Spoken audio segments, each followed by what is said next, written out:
story of television, the important part of it really began not so long ago, back in 1931 to be exact, and it began just as most big stories usually do, with one man who had a vision.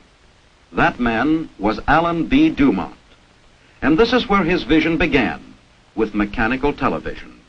Beyond this equipment, required to produce a tiny, indistinct picture, Dumont saw a whole new age of television. Of course, even in 1931, television was not an entirely new thing. The Nipkow disc apparatus you see here was the result of experimentation that began before the turn of the century. This development, however, had been almost completely confined to a mechanical approach. Alan Dumont envisioned the entirely new direction of development that was required to bring about the television age. He wanted big, clear pictures on sets of practical size, and Dumont saw that mechanical television could never provide these things. He saw that the future of television was to be in electronics. So, with little money and giving up the security of his position, but backed by the assurance of his own scientific conviction and research experience, Dumont equipped a small laboratory in the garage of his home and went to work to test his theory. Deliberately, he set out to produce the first practical cathode ray tube. He needed all of his famous patience, needed all of his inventive ingenuity. Month after month, experiment after experiment went by. Each attempt made clearer the way to success. Finally, the impossible was accomplished. Alan B. Dumont had built the first really practical cathode ray tube that could be produced commercially. Here was a tube that would continue to operate perfectly for several thousand hours. A tube that wiped out the limitations of mechanical television and in so doing paved the way for today's big screen TV with pictures that are clear and lifelike.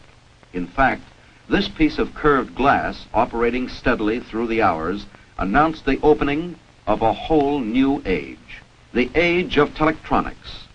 History had been made, but Alan Dumont knew the job had just begun.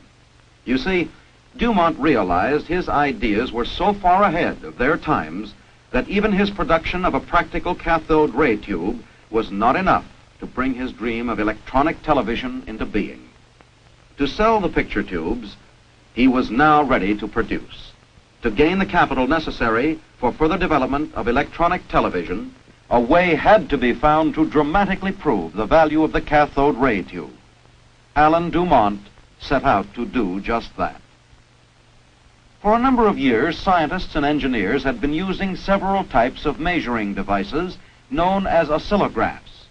Dumont reasoned that an oscillograph using his cathode ray tube would be much more accurate and offer a much greater variety of uses.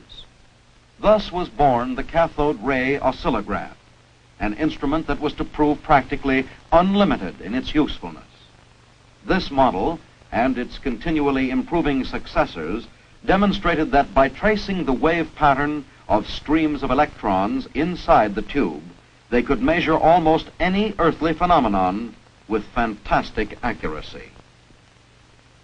Testing the stress on a given piece of material, even measuring the minutest interval of time down to a millionth of a second. The cathode ray oscillograph quickly took its place as a valuable tool in the young but growing science of electronics. We shall see how its application was to extend much farther. The development of the cathode ray oscillograph awakened many minds to the future of electronics. It also provided the capital Alan Dumont needed to return to the furtherance of his vision, practical television. By 1938, Dumont was engaged in all phases of television. He was designing and building telecasting equipment. He was using much of it on his own experimental broadcasting station, W2XVT, where many of the methods and techniques of present-day television transmission were developed. At the same time, Dumont also was producing the first commercial television receivers utilizing the cathode ray tube. This is the early type 180, with a 14-inch tube providing a picture size of 8 by 10 inches. The following year, in 1939, Dumont built the first of what was to be many console model television sets. This early type retained the 14-inch picture tube, but provided a much improved sound system. And as can be seen, Dumont was already beginning to think in terms of cabinet styling as well as performance. But even in those days, Dumont believed in big screen television. Who wants to look at the world through a knothole, said he. And so in 1940, Type 195 actually had a 20-inch tube, plus a record player, AM and shortwave radio. Then war came, and Alan Dumont found himself deeply involved in the research that was required for national defense. Here again, his vision proved invaluable. Principles discovered by Dumont years before led to the development of radar and LORAN and many other tools of victory. But when the war was over, the vision was still strong, strengthened by wartime research. Dumont proclaimed that everyone was entitled to the best in television. And he set about making this come true, with plans for building the finest in telecasting equipment and television receivers. This required a tremendous organization, space to be bought, plants to be built, a whole new world to be created. It required the planning and building of great production lines, because almost immediately, millions of Americans wanted the wonder of television in their homes. Needed was the most complex equipment, often specially designed and built to do the job, for never before had anyone ever set up efficient production of fine television sets and telecasting equipment. Necessary, too, was the training of hundreds of technicians and craftsmen to a high level of skill and precision in an art known formerly to only a few people. And at every step of this complicated process, there had to be set up and maintained, because Alan Dumont insisted on it, the most exhaustive checking, inspecting, and quality control system in the industry. This was to make sure, especially, that every television set produced could stand up and deliver countless hours of service in the home of its owner. Simultaneously, of course, according to plan, Dumont was also designing and building the telecasting equipment needed for the large number of stations which would be required to bring television to the people of this country. Before there were any sets in the homes of the public, Dumont was perfecting and producing the equipment needed to fill the air with television. He built television cameras. Here you see the famous one-lensed Cyclops, pioneer of the earliest post-war television broadcasting. From the principles tested in Cyclops came a steady stream of improved cameras, leading up to the modern multi-lensed camera, able to deliver a high degree of reproduction under conditions where pre-war equipment would not even have operated. He built all types of station equipment. Here is a portable sync generator. Notice the compactness of this entirely self-contained unit. This generator is designed to go anywhere the television camera goes, to the ball game or to the scene of any special event where news is being made on the spot. He built large transmitters, as well as all the other specialized equipment that he saw would be required to develop a high quality of television reception, broadcasting, and programming. Through the same years, building on the foundation laid in 1938, Dumont was setting up what was to be the first wholly owned television network. The great studio facilities of today began as experimental telecasting, which tested and established the principles of operation.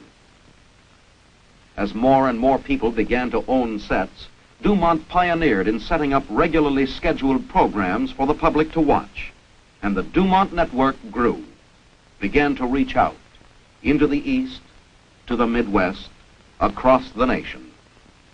And the big shows, the wonderful front row entertainment, the entire world began to pour into American homes everywhere. Techniques of television have improved and are improving so fast their progress is visible even to the most casual observer. A whole population of men and women have become skilled in the technical aspects of this new medium. All this was part of the original vision of Alan B. Dumont. But even as the vast field of home entertainment and education has proved too small for the giant that television has become, so was it too small for Dumont. He was constantly seeking to develop and develop again the marvelous servant that is electronics. Take the case of the cathode ray tube, for example. You will remember it looked like this originally. But this was merely a temporary state. Through the years, many changes have been made, both in the shape and the design of the tube. Naturally, these changes have had a profound influence on the picture tube in your television set. Here you see how under Dumont's leadership, viewing area has grown from 17 inches to 19, to 21, and finally to the fabulous Dumont 30-inch tube, the largest in the world. Notice especially that the larger tubes, even with their vastly increased viewing area, have been greatly reduced in overall length. This makes possible the compact smartness of present-day television receivers. But of course, as Dumont planned, the uses of the cathode ray tube were not confined to home entertainment. Here, for example, is Dumont's new cathode ray tube actually containing 5 electron guns. This 5-gunner is able to record many impulses and reactions simultaneously, able to perform veritable electronic miracles. In fact, the advanced research continually demanded by Dumont and furnished by top electronic scientists not only led and paralleled the development of television, it also branched off to open up entirely new fields. The principles of television transmission and reception did more than just provide entertainment for the millions. Today, these same principles are the basis for industrial television, where manufacturing operations can be seen and controlled from hundreds of feet away. These methods do more than just increase efficiency. They add tremendously to the safety of workers, particularly in vital atomic research and construction. Soon, entire transportation systems may also be run safely and efficiently by the use of electronic equipment. Cathode ray oscillographs and similar instruments play important parts in areas once far remote from electronics. In science and medicine, these instruments make possible new tests and analyses that safeguard health, detecting illness in the human body almost before it starts. Everywhere, electronic principles are being turned into new comfort and convenience for you. So that's the story of television, the story of a whole new era of telectronics that is really just beginning. It's come a long way from here, and it has a much longer way to go, a story, like many others, possible only in the United States of America. Today, in the field of electronics, and tomorrow, as in the years of yesterday, Dumont will be first, for vision is the Dumont dimension.